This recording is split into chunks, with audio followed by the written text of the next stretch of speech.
যে আত্মীয় টাকা বেশি, দাওয়াত তাকে দেওয়া হয় স্পেশাল দাওয়াত। আর যতই কাছের রক্তের হোক না কেন, যদি টাকাওয়ালা না হয়, দাওয়াতও তেমন ভালো করে পাই না, মেহমানদারিও তেমন ভালো করে পাই না, খাবার খেয়েছি কি খাই নাই সেইটাও জিজ্ঞেস করার কেউ থাকে না।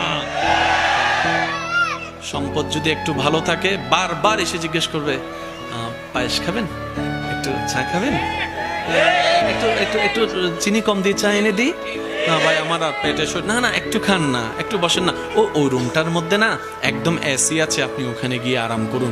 ওই দূরের আত্মীয়টা।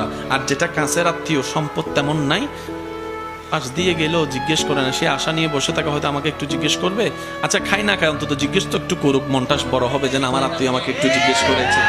এই আশাটাও আশায়ের মধ্যে থেকে যায়, স্বপ্নটা স্বপ্নের মধ্যে থেকে যায়, কল্পনাটা আর বাস্তবে রূপ নেয় না, কারণ আমরা এখনো পাক্কা মুসলমান হতে পারি।